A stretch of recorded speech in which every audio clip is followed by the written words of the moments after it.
पाटील, आता आता सरकारची समिती हैदराबादला जाते, मात्र नियम असा आहे की 17 सप्टेंबरला संपूर्ण जे हैदराबाद संस्थान आहे ते भारतात विलीन झालं, महाराष्ट्रात विलीन झालं. एक नियम असा असतो की जे संस्थानामध्ये ज्या नागरिकाला सुविधा असते किंवा जी मुभा असते ती त्याच वेळेस त्या राज्यात जात असताना मिळत असते.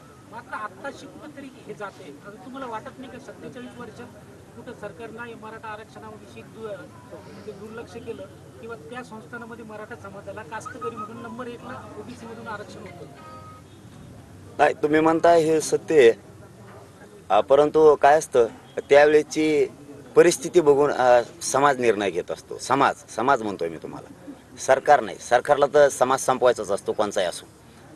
माझे मराठी भोळे आहेत, इमानदार आहेत. त्यांना वाटलं विनाट सहभागी व्हायचं अखंड महाराष्ट्रात. चला रे, आपलं राज्य बनतंय, आनंदाची गोष्ट आहे. देतील, विनाअट आले. मग सरकारचं काम होतं जसं बाकीच्यांना जशाल तसं आरक्षण लागू गेलं बाकीच्यांचं, तसं मराठ्यांचंही लागू करायला पाहिजे होतं, पण त्यांनी केलं नाही. नागपूर करार मात्र त्यांनी करून घेतला, पण मराठवाड्यानं करार करून नाही घेतला, विश्वास समोरच्यावर ठेवला. आम्हाला जर त्यावेळेच्या आमच्या मराठा बांधवाला माहीत असतं पुढं चालून हे विश्वासघातकी होणार आहेत, तर मराठ्याने त्याच वेळेस लावून धरला असतं आमचं आहे ते जशाला जसं द्या. कारण शेवटी पूर्वी जे महाराष्ट्रात विलीन झाले मराठवाडा, त्यांचा काय दोष नाही. त्यांना माहीतच नव्हतं ना हे घातकी निघतील म्हणून, विश्वासघातकी निघतील म्हणून. त्यांनी विश्वास ठेवला. विश्वासघात करणाऱ्यांनी करायला नको होता. पण आता ते मागचा विषय जाऊ द्या, पण आता तरी सरकारनं शहाणं व्हावं, आमचं हक्काचं आरक्षण ते द्यावं. भ्रमात मात्र राहू नये की आम्ही अमुक जुळीला तमुक निवडून आणला, अमुक करून दाखविलं. छात्या पडू नका. मराठे तरी 288 पाडीत असतात, तरी पण मराठी पाडीत असतात. हे मी प्रामाणिकपणानं सांगतो. विरोधक नाही आला.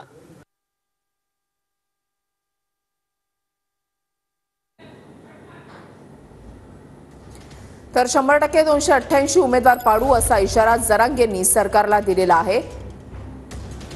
काय म्हणावं, द्या म्हणावं नाही म्हणावं, प्रत्येकाला अधिकार आहे. आम्हाला अधिकार आहे द्या म्हणण्याचा.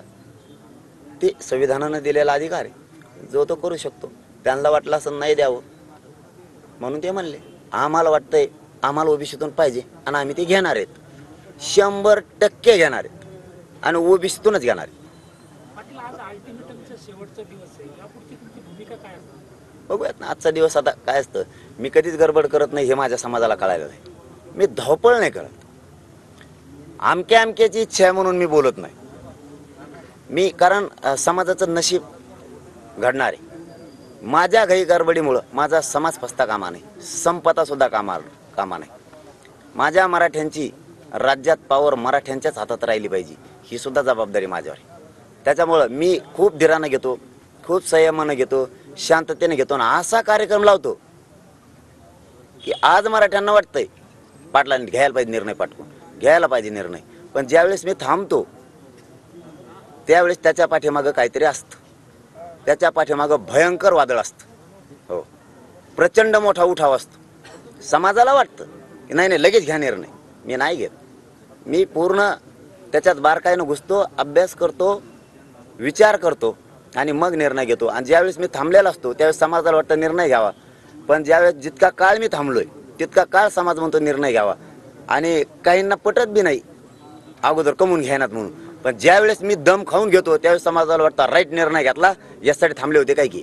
त्यामुळं मी थांबतो का हे बी समाजाला आता माहीत झालेलं आहे. म्हणून माझं थांबणं सुद्धा योग्य असतं, की समाजाचे ते हिताचं असतं. मी जेवढा दिवस थांबल तेवढ्या रूपानं प्रचंड ताकदीनं आम्ही कामाला लागलेला असतो. त्याचा अर्थ असा असतो, हे माझ्या मराठ्याला माहीत झालं. आजच निर्णय घ्यावा. आता मराठा असा हट्ट धरत नाही, कारण त्यांना माहिती आहे तो निर्णय इतका प्रॉपर घेणार की कार्यक्रमच वाजणार. म्हणून मी धीर धरीत असतो. आहे त्यांच्याकडे आजचा वेळ, दम धरूयात. मराठा दमदार आहे, पण एकदा निर्णय घेतला की सुपडा साप. चलो, धन्यवाद. मराठा आरक्षणाचे अभ्यासक आहेत,